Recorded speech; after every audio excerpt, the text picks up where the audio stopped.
Lumturoje nënën tënde. Allahu do të lumturojë. Bamirësia ndaj prindërve është prej shkaqeve më të mëdha të arritjes së mëshirës së Allahut. Të gjithë e dinë pozitën që zën nëna në fen ton islame. I dërguari Allahut sallallahu alaihi wasallam na këshillon që nën këmbët e saj gjendet xheneti. Respektivisht me bamirësinë ndaj nënës, mund të arrihet falja e mëkateve dhe hyrja në baxhet e xhenetit, ku përjetësisht do të banojnë banorët e xhenetit. Në Kur'an, në shumë vende përmendet rëndësia e bamirësisë ndaj prindërve, në veçanti nënës. Njeriu ne kemi porositur të jetë i sjellshëm ndaj prindërve të vet. Nëna e mbartet me mund dhe me mund e lind. Ai mbartet edhe ushqehet me gji për 30 muaj dhe, kur arrin në moshën e burrërisë e i mbush 40 vjet, ai thot: "O Zoti im, më frymëzoj që të falenderoj për begatit që ti më ke dhënë mua dhe prindërve të mi, dhe që të bëj vepra të mira me të cilat ti do të jesh i kënaqur. Më dhuro pasardhës të mirë, tek ty kthehemi penduar dhe ty të dorëzohem." Surja Luqman 14. Në anën tjetër, mosbindja ndaj nënës është prej mëkateve më të mëdha që njeriu mund të bëjë.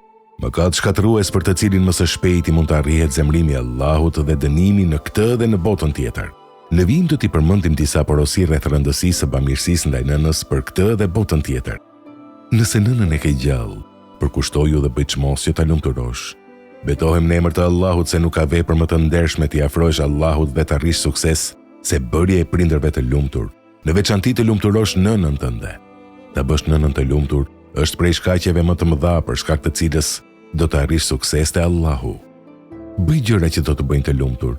Thirrë në telefon sa herë që ke mundësi, sepse dëgjimi i zërit tënd e bën ato të lumtur. Erdhi një njeri tek Ibn Abasi dhe i tha që ka vrarë një njeri. E pyeti: "O kushëri i të dërguarit Allahut, a mund pendohem?" Ibn Abasi i tha: "A e ke nënën gjallë?" Njeriu i përgjigjet: "Jo." Ibn Abasi i tha: "O djali vëllai tim, shtoje pendesën dhe bëj vepra të mira." Dhe njeriu u largua. Ata Ibn Jesari, një nga dietarët e Ibn Abasit, e pyeti: "O kushëriri të dërguarit Allahut, pse e pyete a e ka nënën gjallë?" Ibn Abasi i përgjigjet: "Betohem në emër të Allahut se nuk di për vepër tjetër që mund të afroj tek Allahu sa mirësjellja ndaj nënës. O Allah, ne bëjnë e bamirës ndaj prindërve tanë dhe të durueshëm ndaj tyre.